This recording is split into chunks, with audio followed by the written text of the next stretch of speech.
இப்போ எல்லாரும் செய்திக்கு நேராக கடந்து சொல்ல போகிறோம். எல்லாம் எடுத்துக்கொள்ளுங்க, பைபிளை எடுங்களேன், எல்லாம் பைபிளை எடுங்க. உங்களுக்கு எதிலிருந்து செய்தி கொடுக்க போகிறோம்? எங்கள் ஊருக்கு ஜோசியக்காரங்க வருவாங்க, ஒரு பெரிய ஏடு மாதிரி வச்சுருப்பான். அதில் ஒரு கண்ணை மூடி அவன் என்னத்தையாவது சொல்லிட்டு ஒரு நூலை கோர்ப்பான். அதில் ஒரு படம் இருக்கும் பாருங்க, அதை வச்சு அவன் என்னத்தையாவது சொல்லுவான். இங்கே அப்படி கிடையாது. பைபிளில் உயிர் இருக்குது. கை தட்டுங்களேன், எனக்கு நல்ல கை தட்டுங்க. அல்லேலூயா. ஆமாம், இதில் பைபிளில் இருக்கிற ஒவ்வொரு வார்த்தையிலும் உயிர் உள்ள வார்த்தைகள். இப்போ பாருங்களேன், 2 ராஜாக்களின் புஸ்தகம் 4 அதிகாரத்தை திருப்பிக் கொள்வோம். எல்லாம் சீக்கிரமாக எடுங்க. 2 ராஜாக்களின் புஸ்தகம் 4 அதிகாரம் திருப்பிட்டீங்களா? இதில் இருந்து தான் உங்களுக்கு 5 தீர்க்க தரிசன வார்த்தைகளை ஏசப்பா உங்களுக்கு சொல்லியிருக்கிறார். முதல் வார்த்தை எல்லாரும் சேர்ந்து வாசிக்கணும். பைபிளை எல்லாரும் வாசிக்கணும், சத்தமாக வாசிக்கணும். நீங்கள் வீட்டில் பைபிள் வாசிக்கும் போதே வாய் விட்டு வாசிக்கணும், அது உங்களுக்கு நல்லது. அல்லேலூயா. இன்னைக்கு காலையில் 2 அதிகாரம் பைபிள் வாசித்தேன் அப்படிங்கிறவங்க கை தூக்குங்க. பொய் சொல்லாமல் கை தூக்குங்க. என்ன நீங்கள் எல்லாம் சும்மா காய்ச்சிங்க தானே? அதுவும் நல்லது தாங்க. நீங்கள் பைபிள் வாசிக்காதவங்க பூரா போகும்போது உங்கள் பைபிளை என்கிட்ட கொடுத்துட்டு போயிருங்க. இந்த வருஷத்தில் 1,00,000 பைபிள் நான் வாங்கி கொடுக்குறேன்னு ஏசப்பாட்ட சொல்லியிருக்கிறேன். கை தட்டுங்களேன், எல்லாம் கை தட்டுங்க. நீங்கள் போகும்போது உன் பைபிளை கொடுத்துட்டு போகிறீங்க. சும்மா வச்சுருந்தா நரகம் தான் போவீங்க. உங்களுக்கு தெரியுமா, ஒரு தாளந்து உள்ளவன் தாளந்தை வீட்டில் சும்மா வச்சுட்டான். வீட்டில் வச்சுட்டு விபச்சாரம் செய்யல, வேசித்தனம் செய்யல, தாளந்தை கேட்டவுடனே திருப்பி கொடுத்துட்டான். அவன் பரலோகத்துக்கு போனானா நரகத்துக்கு போனானா? அப்போ நீங்கள் பைபிளை வாசிக்கணும்னா நரகம் தானே போவீங்க. அதனால் ஒழுங்காக உங்கள் பைபிளை கொடுத்துட்டு போயிருங்க. பழைய பைபிள் கொடுத்துட்டு போடாது. உங்கள் பைபிளை எப்படி தூக்கி காமிங்க. போச்சு, இதெல்லாம் சரிப்பட்ட வராதுக்கா. அல்லேலூயா. ஆமாம், இப்போ எடுத்துட்டீங்களா? எல்லாம் முதல் தீர்க்க தரிசன வார்த்தை நம்ம வாசிக்க போகிறோம். ஏன்னா 4 அதிகாரம் 2வது வசனம், 2 ராஜாக்கள் 4 அதிகாரம் 2வது வசனம். எலிசா அவளை நோக்கி, நான் உனக்கு என்ன செய்ய வேண்டும்? வீட்டில் உன்னிடத்தில் என்ன இருக்கிறது சொல் என்றான். அதற்கு அவள், ஒரு குடம் எண்ணெய் இல்லாமல் உமது அடியாளுடைய வீட்டில் வேறொன்றும் இல்லை. பாருங்க, இந்த அம்மா வந்துங்க புலம்புறாங்க. ஏன் ஊழியக்கார தீர்க்கதரிசியா ஊழியம் செஞ்சுட்டு கடனை வச்சுட்டு செத்து போயிட்டாரு, கடனையும் அடைக்க முடியல, எனக்கு இருக்கிற 2 பிள்ளைகளை கடங்காரன் வந்து அடிமையாக்க நினைக்கிறான். புலம்புறாங்க. இன்னைக்கு ஏசப்பா எனக்கு உங்களுக்கு சொன்ன வார்த்தை என்ன தெரியுமாங்க? இங்க வர்றவங்க எல்லாம் புலம்புகளோட தான் வந்திருக்கீங்க, நெருக்கம், குறைவுகள். ஆனா இந்த ஏசப்பாவை தேடி இந்த அம்மா வந்ததுனால ஏசப்பா அவனை பார்த்து என்ன தெரியுமா கேட்கிறாரு? நான் உனக்கு என்ன செய்யணும்? அன்பு திருப்பூர் ஜனங்களை, இன்னைக்கு இந்த கூட்டத்துக்கு வந்திருக்கிற உங்களுக்கு நீங்க எழுப்புதலுக்காக 1,20,000 வாலிபர்களுக்காக ஜெபித்திருக்கிறீங்க, கொடுத்துட்டீங்க, நல்ல பொருத்தனை பண்ணி இருக்கிறீங்க. உங்களிடத்துல ஏசப்பா கேட்கிற கேள்வி என்ன தெரியுமா? நான் உங்களுக்கு என்ன செய்யணும்? ஆண்டவர் சொல்றாரு, இப்ப நீ என்ன கேட்கிறையோ அந்த ஜெபத்திற்கு ஆண்டவர் இன்றைக்கு பதில் தர போகிறார். ஆண்டவர் என்ன சொல்றாரு? உங்ககிட்ட என்ன இருக்குன்னு கேட்கிறாரு. வேண்டாம், எண்ணத்தை ஒத்த ஒரு பானை இருக்குது, கொஞ்சோன்னு எண்ணெய் இருக்குது, அவன்ட்டு தான். நீ போ பக்கத்து வீட்டுக்காரங்கிட்ட எல்லாம் பானை வாங்க, வெறுமனையான பானையை வச்சுக்கோ. அங்க ஆண்டவர் பிளஸ் பண்ணாரு. அவள் கொண்டு வந்த எல்லா பானையும் எண்ணெயால் நிரப்பப்படுகிறது. எப்போது வர? இனி எண்ணெயை சேர்த்து வைக்கிறதுக்கு பாத்திரம் இல்லைன்னு சொல்ற அளவுக்கு ஆண்டவர் உங்களை ஆசீர்வதித்தார். எனக்கு என்ன தெரியுமா சொன்னார்? இங்க வந்த உடனே இந்த கூட்டத்தில் வந்திருக்கிறவங்க எல்லாருக்கும் போதுங்கிற அளவிற்கு ஆண்டவர் உன்னை ஆசீர்வதிக்க போகிறார். பக்கத்துல சொல்லுங்க, நல்ல வேளை நம்ம வந்துட்டோம் சொல்லுங்க. நான் வேற யார் தெரியுமா? ஏசப்பாவுடைய செல்ல பிள்ளை. நான் என்ன சொன்னாலும் கேட்பாருங்க. இன்னைக்கு வந்திருக்கிற எல்லாரும் உங்களுடைய குறைவுகளை நிறைவாக்க போகிறார். கை தட்டுங்க. அடுத்து 2வது தீர்க்க தரிசன வார்த்தையை வாசிக்க போறோம். அவ்வளவுதான், 5 நிமிஷத்துல எல்லா பிரசங்கம் முடிஞ்சு உங்களுக்காக ஜெபிக்க போகிறேன். எல்லாருக்கும் ஜெபமணி உங்களுக்காக அனுப்பி வைக்க போறேன். எல்லாரும் எடுத்து வாசிங்க. 16வது வசனம். எல்லாரும் சேர்ந்து வாசிக்கலாமா? என் கூட சேர்ந்து வாசிங்க. அப்பொழுது அவன், பிராண உற்பவ காலகட்டத்திலே ஒரு குமாரனை அணைத்து கொண்டிருப்பாய் என்றான். அதற்கு அவள், ஏது தேவடி மனுஷனாகி என் ஆண்டவனே, உமது அடியாளுக்கு அபத்தம் சொல்ல வேண்டாம். இன்னைக்கு ஏசப்பா என்ன தெரியுமா சொல்றாரு? நீங்க இங்க வந்துட்டீங்களே, இந்த சூனமியாள் அம்மாங்க அங்க வர்ற ஊழியக்காரர் பரிசுத்தவான் என்று பார்க்குறாங்க. இவர் கொஞ்சம் நல்ல ஊழியக்காரராக இருக்காரு. நான் எப்பயுமே என்ன தெரியுமா சொல்லுவேன்? நீங்கள் காணிக்க கொடுக்குறா இருந்தால் உங்களை விசாரிக்கிற பாஸ்டர், உங்களுக்கு கற்ப வேதனைப்பட்டு பிரசங்கிக்கிற உங்கள் பாஸ்டர், அவங்களுக்கு முதலாவது நல்ல தசமத்தை கொடுத்து பழகணும். நீங்கள் செய்தியே ஏன் சர்ச்சிலிருந்து வர்ற செய்தி, ஒருவேளை இன்னைக்கு நீங்கள் வந்திருக்கலாம், இவ்வளோ போதகர்கள் உங்களை அழைச்சிட்டு வந்திருக்கிறாங்க. கை தட்டுங்களேன். நீ திருட்டுத்தனமா முகாமுக்கு வர வேண்டாம். உங்க பாஸ்டர் பெர்மிஷன் கேளு. அல்லேலூயா. பாருங்க, உங்களுடைய பங்களிப்பு யாரு கொடுக்கணும்? எந்த ஊழியத்துக்கு கொடுத்தா அந்த காணிக்கு பரலோகத்தை சந்தோஷப்படுத்தணும்? நீ உருவாகு. நீ முதல்ல கேளு, அவங்களை செக் பண்ணு. அவங்களுக்கு கொடுத்தா, காணி கொடுத்தா அவங்க மூலியமா எனக்கு ஆசீர்வாதம் வருமா? இந்த சூனியமையாளுக்கு நல்ல அறிவு இருக்குதுங்க. நான் சொல்றேங்க, இன்னைக்கு இருக்கிற எழுப்புதல் என்னன்னே தெரியல. இங்க இருக்கிற ஒவ்வொருவரும் சொல்றார், அவங்க சூனியமையால் சரியான ஊழியக்காரர்களுக்கு ஒரு வீடை கட்டுறாங்க. அங்கு மேஜை, குத்து விளக்கு, நாற்காலி எல்லாம் போடுறாங்க. அது நிமித்தமாக ஆண்டவருடைய வார்த்தை வருகிறது, உன் குறைவுகளை நிறைவாக மாற்ற போகிறேன். அன்பு சகோதரனே, யாரா இருந்தாலும் சரி, உனக்கு குழந்தை இல்லைன்னா குழந்தை, உனக்கு கடன் பிரச்சனை கடன் அடையும். ஜோசியம் பாரு, தீர்க்கதரிசனம் பாரு, கையை தட்டு. உன் பிள்ளை உருப்படாம இருக்கா, இன்னையில இருந்து உருப்பிட்டோம். வேலை இல்லையா, வேலை கிடைக்கும். ஆண்டவர் அற்புதம் செய்வார் ஐயா. அல்லேலூயா. மூன்றாவதாக நல்ல ஞாபகம் வச்சுக்கோங்க, அந்த குழந்தை செத்து போச்சு. அந்த குழந்தை என்ன செஞ்சு செத்து போச்சு. இந்த அம்மா சும்மா விடுவாங்களா? அவங்க டேவிட் கணேசன் உறவுக்காரங்க போல. செத்து போச்சுங்க. தலைநோவுதி என்னத்தையும் செத்து மடியில் விழுந்துருச்சு. அந்த அம்மா பாருங்க, சண்டை போடுறவங்க போல் இருக்கு. அவங்க ஊர்பட்டவங்கள்ட்ட மனுஷங்கிட்ட சண்டை போடல, ஆண்டவருடைய ஊழியக்காரன் ஆண்டவர்கிட்ட சண்டை போட்டு பழகி இருக்கிறாங்க. கை தட்டுங்க. ஏங்க, கற்பையா எங்க அப்பா பேரு, சரஸ்வதி எங்க அம்மா பேரு. இன்னைக்கு ஏன் இவ்வளவு பெரிய ஊழியனா இருக்கிறேன்? இந்த திருப்பூருக்கு அனுப்பிவிட்ட வாலிப தம்பி அனீஸ், அவன் யார்? கிறிஸ்தவன் கிடையாது. இவங்க எல்லாம் இன்றைக்கு இவ்வளவு பெரிய காரியத்தை செய்வதற்கு காரணம் என்ன தெரியுமா? எங்களுடைய தேவைகளை ஆண்டவரிடத்தில் போராடி பெற்றுக்கொள்ளும்படி நாங்கள் விசுவாசம் வைக்கிறோம் ஐயா. அல்லேலூயா. அந்த சூனியமே செத்துருச்சுங்க. செத்த பிள்ளையே வீட்டில் அடைச்சு ஊழியக்கார்ட்ட போய் கேட்கிறேன், யோ மனுஷா, நானும் உனக்கு குழந்தை கேட்டேனா? நீ ஜெபம் பண்ணி எனக்கு கொடுத்த குழந்தை செத்து போச்சியா. இன்னைக்கு ஆண்டவர் உங்களை பார்த்து என்ன தெரியுமா சொன்னாரு? இங்க வந்திருக்கிற அநேகருடைய வாழ்க்கையில, அநேகருடைய வாழ்க்கை, உங்களுடைய கனவுகள், நீங்க ஆசைப்பட்ட ஆசைகள் செத்து விட்டது என்று கர்த்தர் சொல்லுகிறார். நிறைவேறாத ஆசைகளோடு இங்க நிறைய பேர் வந்திருக்கிறீங்க. ஊழியக்காரர்கள், நீங்கள் உங்களுடைய ஊழியத்துக்கு வரும்போது தரிசனம் பெற்றீர்களே, அந்த தரிசனம் இன்னும் நிறைவேறாதபடி, நிறைவேறாத ஆசைகளாக கனவுகளாக இருக்கிறதா? ஆசைகள் செத்து விட்டதா? உலர்ந்த எலும்புகளை போன்று இருக்கிறதா? இனி அவ்வளவுதான், என்னுடைய ஊழியம் அவ்வளவுதான், என்னுடைய குடும்பம் அவ்வளவுதான், என் கணவர் ரட்சிக்கப்படுவது அவ்வளவுதான். மரித்து போய் விட்டதோ, உங்கள் தரிசனம் மரித்து விட்டதோ, உங்கள் ஆசைகள் மரித்து விட்டதோ, இனி வேலை கிடைக்காது, இந்த வியாதி சுகமாகாது என்று சொல்லுகிற ஐயா. ஆண்டவர் சொல்லுகிற, இல்ல இல்ல, நீ ஏசப்பாவுடைய இடத்திற்கு உன்னை தேடி வந்ததுனால, இப்படிப்பட்ட கூட்டத்தில் உன் வாழ்க்கையை ஒப்பு கொடுத்ததுனால உன் நிறைவேறாத ஆசைகள் உயிர் பெறும் என்று கர்த்தர் சொல்லுகிறார். செத்த குழந்தை ஆண்டவர் உயிரோடு கூட எழுப்புவார். அதை ஆண்டவர் இன்றைக்கு எலியாவின் தேவன் இந்த இடத்துல உலாவை கொண்டிருக்கிறார். உன் நிறைவேறாத ஆசைகள் நிறைவேறும் ஐயா. அல்லேலூயா. நாலாவதாக நீங்க இங்க இருக்கிற ஒரு வசனத்தை நம்ம எல்லாரும் சேர்த்து வாசிக்கலாமா? 40வது வசனம் எல்லாம் எடுத்துக்கோங்க. சாப்பிட அதை ஜனங்களுக்கு வார்த்தார்கள்.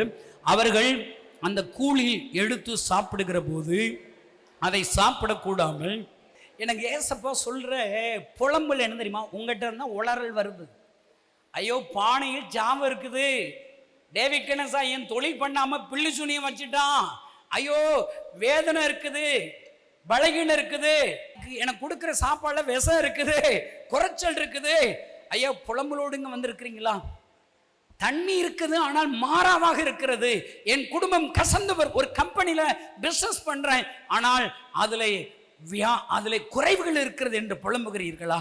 நான் சொல்றேங்க, ஆண்டவர்கிட்ட வந்தாச்சுல, பானையில சாவு இருக்குதான். உங்களை பார்த்தா நல்லா தான் அமுல் பேபி மாதிரி இருக்கிறீங்க, ஆனா உங்க சரீரத்துக்குள்ள ஒரு வியாதி இருக்குன்னு டாக்டர் சொல்றான்.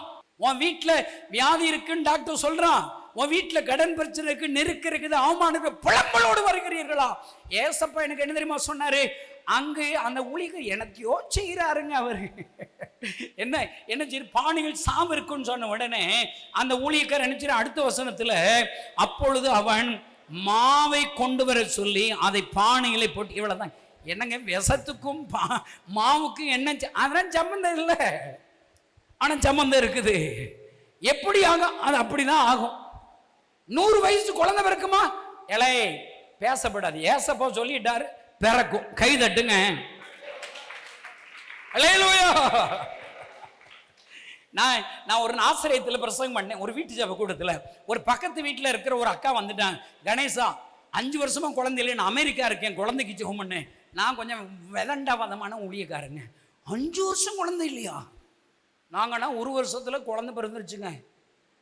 நீங்கன்னா யோகக்காரங்க 5 வருஷம். அந்த அக்காட்ட சொன்னேன், 5 வருஷம் கனிமோனா? அவங்க அழுகுற, நம்ம சிரிக்கிறோம். நான் சொன்னேன், தாமதமானாலும் தரமானதை தருவார் ஐயா. நான் உங்களை சொன்னேன், நவம்பர் மாதம் உங்களை சேர்ந்துச்சு, அடுத்த வருஷம் டிசம்பர் 20க்குள்ள 25 உன் வீட்டுக்கு வர்றேன். என்னைக்கு வரேன்னு சொல்லி. எதுக்கு கணேசா? நீ ஒத்தையார் ரெட்டிய மாதிரி சொல்லு, கேள்வி கேட்கப்படாது. சொல்லு 23 அன்னைக்கு நான் வர்றேன். நீ ஒரு கெடா வெட்டணும். பக்கத்தில் சொல்லு, ஒரு கெடா வெட்டு சொல்லுங்க. கெடா வெட்டி தலைக்கறி தனியாக இருக்கணும். நல்லா நோட் பண்ணிக்கோங்க. இங்கே இருக்கிற எல்லாருக்கும் தேவை இருக்குதோ, எல்லாம் தலைக்கறி தனியாக இருக்கணும். அந்த குடலை சுத்தபத்தமாக கழுவி கறி வச்சோன்னு எனக்கு ரொம்ப பிடிக்கும். சுவரட்டி முக்கியம், ஈரல் முக்கியம், நெஞ்செலும்பு ரொம்ப முக்கியம். அந்த மூளை இருக்குது பாருங்க, அந்த ஆட்டு மூளையாவது சின்ன வெங்காயத்தை போட்டு நல்ல முட்டை பொரியல் மாதிரி நல்ல வதக்கி எனக்கு கொடுத்தீங்கன்னா நல்லா சாப்பிட்டுருவேன். இதெல்லாம் வச்சிரு. எதுக்கு தெரியுமா? அன்னைக்கு என் குடும்பத்தோடு வருவேன். அன்னைக்கு தான் உன் பிள்ளைக்கு பேர் வைக்க போறேன். கை தட்டுங்க. ஏசப்பாவும் பக்கத்துல இருக்காருல்ல. நான் சொல்றேங்க, ஒரு நாள் என்னுடைய வார்த்தைகளை கீழே விழ வைத்ததே இல்லையே ஐயா. ஏன் தெரியுமா? நான் மட்டும் கிடையாது, ஏசப்பாவோட வந்திருக்கிறேன். நான் சொல்றேங்க, அந்த சிஸ்டர்ட்ட அடுத்த வருஷத்துல வர்றோம், கெடா வெட்டுறோம், உன் பிள்ளைக்கு நான் தான் பேர் வைக்க போறேன்னு சொன்னேன். அந்த அக்கா சொல்றாங்க, தம்பி கணேசா, பிரதர் கணேசன், ஒரு கடை 100 கடை வெட்டுறீங்கிறான். அப்போ உன்ட காசு ரொம்ப இருக்கு. என்ன இருக்கலாம், அமெரிக்காவில் இருக்கல. அப்போ ஒரு கடை வெட்டிரு, மீதி 99 கடை, ஒரு கடை 10,000 ரூபாய் மணிக்கு 99 × 10,000 ரூபாய் காணிக்கையாண்டு கொடுத்துடணும். கை தட்டுங்க. நான் சொன்னேங்க, நான் சொல்லும் போது ஏசப்பா எங்க இருப்பாரு? என் பக்கத்துல இருப்பாரு. நான் என்ன தெரியுமா நம்புறேன்? கர்த்தரை என் வலது பாரசத்தில் வைத்திருக்கிறபடியால். உங்களுக்கு தெரியுது என்ன? தெரிஞ்ச அடவு. வலது பக்கத்துல கர்த்தர் இருக்கிற தாவீது நம்புறாரு. வலது பக்கத்துல கர்த்தர் இருக்கிறத தாவீது நம்பிட்டார். எல்லாரும் கோலியாத்து பையன் பயப்பட மாட்டான். நான் பைபிள் படிச்சுட்டேங்க. ஐயோ அடியாத்தி, நம்ம ஏசப்பா வலது பக்கத்துல இருக்க நம்பிட்டா சிங்க கூட கரடி கூட சண்டை போடலாம் போல. நான் நம்பிட்டேன். நீங்களும் நம்பி தொலைங்க. பக்கத்துல சொல்லு, நீ நம்பி தொலை. என்ன நம்பணும்? என் வலது பக்கத்துல ஏசப்பா இருக்க நம்பிடணும். ரைட் தானா? நான் ஒரு ஊர்ல பிரசவம் பண்ணிட்டு இருக்கேன், கமுதி பக்கத்துல ஒரு கிராமத்துல தெருவில். அங்க இருந்து ஒருத்தன் அருவா எடுத்து வெட்ட வந்துட்டான். பாருங்க அண்ணாச்சி, இப்ப இங்க இருக்கிற உங்ககிட்ட கேட்கிறேன், உங்களை யார் அருவா எடுத்து வெட்ட வந்திருக்காங்களா? கை தூக்கு. என் பைபிள்ல தலையில இருக்கிற முடியெல்லாம் அவர் சித்தம் இல்லாம அதெல்லாம் சொல்லுங்க, விஷயத்துல விட்டுருங்க. நான் சொல்றேன், அவன் அருவா எடுத்து வெட்ட வர்றான். நம்ம அப்படி பார்த்தோம் பாருங்க. நம்மளால எங்க இருக்காரு? யாரு? ஏசப்பா எங்க இருக்காரு? அவர்னா குழந்தை இயேசுவா? சோப்பலாங்கி இயேசுவா? எம்படி பெரிய ஆசை. நான் அப்படி பார்த்தேன் பாருங்க. அவன் அறுவாடுத்து வெட்ட வந்துட்டு இருக்கான். அப்படி பார்த்தேன். ஏசப்பா என் கூட இருக்கீங்களே? எல்லாம் வலது பெரும்பாரு. எப்படா மீட்டிங் முடிப்ப? நீ கலெக்டர் வேலைக்கு போற போல. நீ திரும்ப, இப்ப முடிஞ்சிடும். வலது பக்கம் திருப்பு. மூஞ்சிய பார்க்காத, வலது பக்கம் திரும்புக்கா. ஐயோ என்னத்த போங்க. எல்லாம் திருப்புடா. சொல்லு, ஏசப்பா. சத்தம் பத்தல, ஏசப்பா என் கூட இருக்கீங்களா? பாருங்க, நம்ம சொன்னோம் பாருங்க, பெருமனை ஏசப்பா என் கூட இருக்காருங்க. இப்போ வருவோம். வலது பக்கத்துல இருக்க ஏசப்பா என் கூட இருக்குன்னு சொன்ன உடனே அருவா கொண்டாந்தவன் கை இப்படி கிடுக்கிட்டு நடுங்குதுங்க. அடியாத்தி, அருவா கீழே உழுதுங்க. ஓடுறாங்க. ஏலே ஏலே, இங்க வாடா, என்னை வெட்டுறா. ஏ போப்பா, உன் பக்கத்துல வந்த கை கால அணுகுதப்பா, உன் கூட துடியான சாமி இருக்குங்கிறான். இப்ப அப்போஸ்தலர் 3 இல்லைங்க, பேதுரு யோவான் சர்ச்சுக்கு போறாங்க. ஒருத்தன் பிச்சை கேட்கிறான். அவங்க என்ன சொல்றாங்க? என்கிட்ட வெள்ளி இல்லை, பொண்ணு இல்லை, என்கிட்ட இருக்கிறத தர்றேங்கிறான். இயேசு நாமத்தை எழுந்து நடந்துட்டான். பக்கத்தை சொல்லுங்க, அடியாத்தி நடந்துட்டான் சொல்லுங்க. இப்ப பேதுரு யோவான் பிச்சை போடுற கிறிஸ்தவங்க, ஜப்பானியார் பிச்சை எடுக்கிற கிறிஸ்தவன். நான் சொல்றேங்க, ஒரு சம் எஃபர்ட், ஒரு மாவை எடுத்து போடுறாங்க. நீ இன்னைக்கு எஃபர்ட் எடுத்துட்ட, இங்க வந்துட்டு இல்லை, இன்றையிலிருந்து உன் வீட்டில் இருக்கிற தோஷம் மறைகிறது, எல்லாம் பலகீனம் மறைகிறது. எத்தனை தீர்க்கதரிசனம் சொல்லியிருக்கோம்? 4. 5 என்ன தெரியுமா? நீங்க பின்னாடி ஒருத்தன் காணிக்கை கொண்டு வந்துடுறான். என்ன முதற் பலன் காணிக்கை கொண்டு வரான். நல்ல உங்க வீட்டில் ஏதாவது வருமானம், உன் சர்ச்சுக்கு போய் காணிக்கை கொடுத்து தொலைங்க. இங்க பாருங்க, ஒருத்தன் காணிக்கையை கொண்டு வந்து கொடுத்துட்றான், முதல் பலனை வார்கோதுமை இதெல்லாம் அங்க சப்ளை பண்றானா, பத்தாதுங்கிறான். அங்க வாசு பாருங்க, 100 பேருக்கு முன் வைப்பது எப்படி? நான் சொல்றேங்க, இங்க இருக்கிறவங்க, நீங்க எப்படியா என் கடன் பிரச்சனை தீரும், எப்படியா வியாதி சுகமாகும், எப்படி இனிமே குழந்தை பிறகு, என்னத்தையாவது புலம்பாதீங்க. ஏசப்பா சொல்ற அது அப்படித்தான். நீ முதல்ல விசுவாசித்து போ, நீ சாப்பிட்டு மீதி எடுக்க போற. கை தட்டுங்க சொல்றேங்க. கணேஷ் எங்கள் ஊருக்கு வர்ற கிறிஸ்தவங்களை அருவாளத்துக்கு வெட்ட போயிடுவாங்க. என் ஹார்ட்டில் ஒரு வியாதி வந்து டாக்டர் செத்து போயிடுவேன்னு சொல்லிட்டாரு. கடவுள் தான் காப்பாற்ற முடியும்னு சொன்னார். கடவுளை தேடினேன், ஏறி இறங்காத இடமே இல்லை. ஒன்றும் பிரயோஜனம், நடக்கக்கூட முடியாதுங்க, இழப்பு வந்துடுங்க. சாகிற நிலைமை இல்லை. சாகிறது சாப்பிட்ற கிறிஸ்தவங்க சாமியை கும்பிட்டு சாவன்னு சொல்லி சர்ச்சுக்கு போனாங்க. அவங்க பாடுற பாட்டு புரியல, அவங்க பண்ணுற பிரசங்கம் புரியலைங்க. சும்மா வேடிக்கை தாங்க பார்ப்பேன். ஜெபம் பண்ண சொல்லும்போது ஜெபம் பண்ணுவாங்க. என்ன தெரியுமா ஜெபம் பண்ணுவேன்? கண்ணை மூடி ஜெபிக்கன்னு யாரும் சொல்லி கொடுக்கலங்க. கண்ணை திறந்துக்கிட்டே, ஏசப்பா எனக்கு உயிர் வாழ ஆசைப்படுறேன், எனக்கு உசுறு தாங்கன்னு சொல்லி அழுவங்க. எனக்கு நல்ல ஞாபகம் இருக்குதுங்க. ஒரு நிமிஷம் நான் ஜெபம் பண்ண ஜெபத்தை கேட்டு யாரோ ஒருவர் என்னை இப்படி தொடுறதை நான் உணர முடிஞ்சதுங்க. சூப்பராக இருந்துச்சுங்க. அடுத்த வாரம் சர்ச்சு போனேன். எப்பயுமே சர்ச்சுக்கு தொடர்ந்து போகணுங்க. உங்கள் சர்ச்சில் தான் வல்லமை இருக்குது. உங்கள் ஊழியக்காரர் தான் உங்களுக்காக கருத்தாக ஜெபம் பண்ணுறாரு. அவர் ஜெபம் பண்ணும் போது தான் உங்களுக்கு அற்புதம் நடக்கும். உங்கள் பாஸ்டர் தாங்க கற்ப வேதனைப்படுறாரு, அவர்கிட்ட தான் வல்லமை இருக்குது. உங்கள் வீட்டில் குறைவா நிறைவா மாறும். அல்லேலூயா. நான் சொல்கிறேங்க, 5 வாரம் சர்ச்சு போனேன், 5 நிமிஷம் ஜெபம் பண்ணியிருப்பேங்க. 5 நிமிஷத்தில் கிறிஸ்தவங்க சாமியை வாழ்க்கையை மாற்றிட்டாருங்க. டாக்டர்கிட்ட போய் என்னை செக் பண்ணேன், வியாதி இருந்ததுக்கான அறிகுறி கூட இல்லைன்ட்டாருங்க. ஐயா 2 நான் ஊழியம் செய்கிற காரணம் இன்னொன்று என்ன தெரியுமாங்க? கொஞ்ச நாள் நல்லா இருந்தேன், கொஞ்ச நாளில் இயேசுவை நான் மறுதலிச்சிட்டேன். நிறைய சாமியை கும்பிட்டோம், 10ஓட 11 ஏசு சாமியை கும்பிட்டோம். எந்த சாமி குணமாச்சோன்னு இயேசுவை மறுதலிச்சிட்டு சிகரெட் சாராயம் குடித்து நன்றி இல்லாத கிறிஸ்தவனாக மாறிட்டேன். நீங்கள் எல்லாம் நன்றி உள்ள கிறிஸ்தவங்களா, நன்றி இல்லாத கிறிஸ்தவங்களா? எப்படிங்க இப்படி சொல்கிறீங்க? நன்றி உள்ளவனை நீ முழு நேர ஊழியத்துக்குலாம் வந்திருக்கணும். நீ வரல, உன் மூத்த பிள்ளை முழு நேர ஊழியத்துக்கு அனுப்பிவிட வேண்டாமா? இல்லை முழு நேர மிஸ்டர்களை தாங்க வேண்டாமா?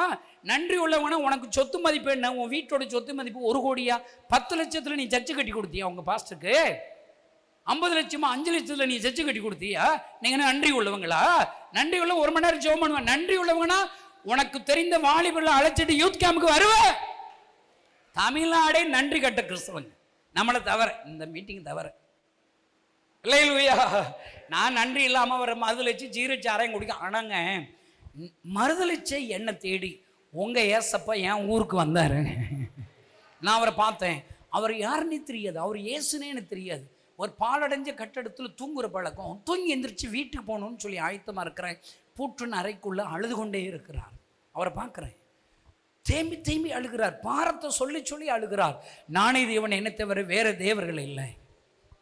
நான் இந்த ஜனங்களுக்காக பரிதவிக்கிறேன். என்னால் படைக்கப்பட்ட என் ஜனங்கள் ஆசீர்வதிக்க விரும்புகிறேன், சந்தோஷம் தர விரும்புகிறேன், சமாதானம் தர விரும்புகிறேன், வியாதியை சுகமாக்குன்னு சொல்லி விரும்புகிறேன். ஆனால் யாரும் என்கிட்ட வரமாட்டுறாங்க. அழுகிறாரு. அவர் அழுகிறத பார்த்து நான் என்ன அறியாமல் நான் அழ ஆரம்பிச்சிட்டேன். என் அழுகிற சத்தம் கேட்டு பக்கத்தில் உள்ளவங்க வந்து கதவை தட்டும் போது தான் நான் அழுதுகிட்டு இருக்கேன்னு தெரியுங்க. பார்த்தா அவரை காணலைங்க. யார் அவர்? ஏன் அழுகிறார்? கேள்வி எனக்கு பதில் இல்லை. பஸ் ஸ்டாண்டு போனால் அழுகிற சத்தம் கேட்குங்க. கூட்டமாக இருக்கிற ஜனங்கள் பார்த்தா, ஜனங்கள் மத்தியில் போனால் அழுக சத்தம் கேட்குங்க. யாரோ ஒரு அழுகிறார். யாண்டத்தின் கேள்வியோடு இருந்தபோது ஒரு பைபிள் படிக்கிற உங்களை போல ஒரு கிறிஸ்தவர்கிட்ட விசாரிக்குது. அப்போ தான் உலகத்தில் உள்ள எல்லா ஜனங்களுக்கு ஒருவர் அழுகிறார் என்றால் அவர் ஒரு மனிதர் இல்லை, அவர் தான் இயேசு கிறிஸ்து எனக்கு சொல்லிக் கொடுத்தார். ஐயா நான் ஏன் தெரியுமாங்க தெருவா அழைகிறேங்க. எல்லார்ட்டையும் பிச்சைக்காரனாக இருக்குங்க. 30 வருஷம் ஊழியம் செஞ்சிட்டேங்க. யாரும் என்ன நம்ப மாட்டுறாங்க. இந்த கிறிஸ்தவங்க எவ்வளோ திட்டு தெரியுமாங்க, எனக்கு எவ்வளோ அவமானம் தெரியுமாங்க. என்ன பிரயோஜனம்? வாலிபர் முகாம் வச்சு ஏன் இவ்வளவு செலவழிக்கிற? ஐயா என்னால் தாங்கவே முடியலைங்க. 30 வருஷமாக நான் ஊழியம் செய்கிறேங்க. நான் உண்மை இல்லாட்ட எப்படிங்க 1200 மிஸ்டர்களை நான் எழுப்பியிருப்பேன். சம்பளம் எப்படிங்க தருவேன்? நான் சும்மா இருப்பேங்க. ஏங்க நான் வைக்கணும்? நீங்கள் செய்யாத ஊழியத்தை நான் எங்க செய்யணும்? இல்லைங்க, இயேசு அழுகிறார். என் கண்ணீரை துடைத்து இயேசு கண்ணீரோடு அழுகிறார். நான் எப்படிங்க சும்மா இருக்கிறது? ஐயா ஏசப்பா அழாதீங்க, நான் இருக்கிறேன். என் கண்ணீரை நீங்க துடைச்சிங்களே, உங்க கண்ணீரை துடைப்பேன்னு சொல்லி ஊழியம் செய்யறேங்க. ஐயா என் உறவுகளா நினைச்சு சொல்றேங்க, பேசவே முடியலங்க. என் துண்டை எல்லாம் ரொம்ப வலிக்குதுங்க, உட்காரவே முடியலங்க, டிராவல் பண்ணி பண்ணி. ஆனாலும் எப்படிங்க ஊழியம் செய்யாம இருக்கானா? உசுர் இருக்கலங்க, எனக்கு நிறைய பலகீனம் இருக்கலாங்க. நான் அதை வச்சு ஊழியத்தை நான் மறுக்க மாட்டேங்க. எங்க அப்பா எனக்கு உயிர் கொடுத்துட்டாருங்க.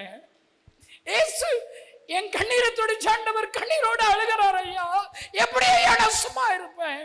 ஐயா உங்களை தேடி வந்திருக்கிற ஐயா, நீங்க தயவு செய்து உதவி செய்யுங்களேன். ஜெப உதவிங்க. உங்க வாலிபர்கள் அழைச்சிட்டு வாங்க.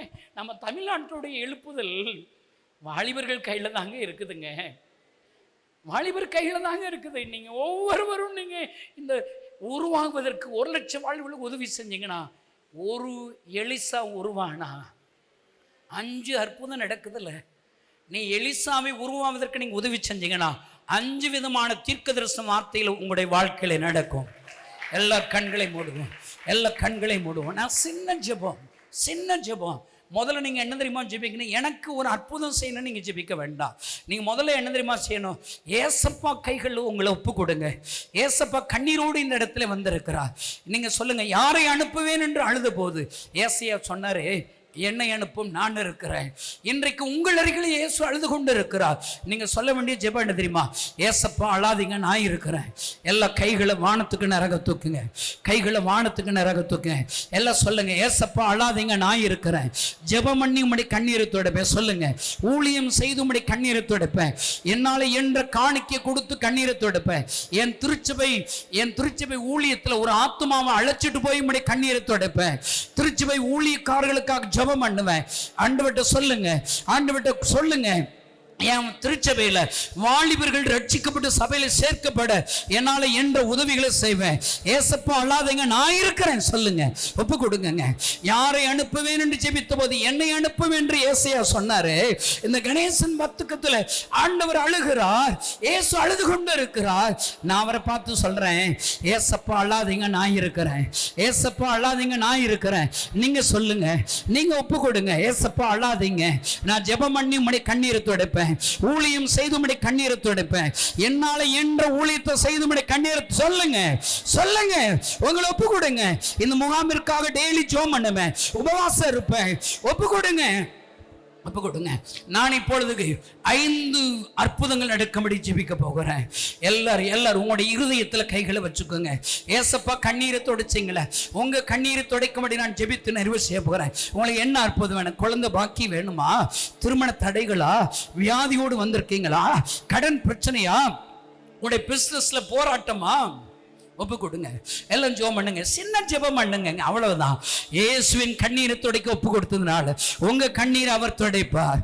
எல்லாரும் ஒப்பு கொடுங்க. ரீகாமா சாலரப தூரதி யாக்கமந்தூரா. அப்பா, இந்த திருப்பூர்ல இவ்வளவு பேர்கள் ஏசப்பா அழாதீங்க, நான் இருக்கிறேன்னு சொல்லி உங்களுக்காக ஊழியம் செய்யும்படி தன்னை அர்ப்பணிச்சிருக்கிறாங்க.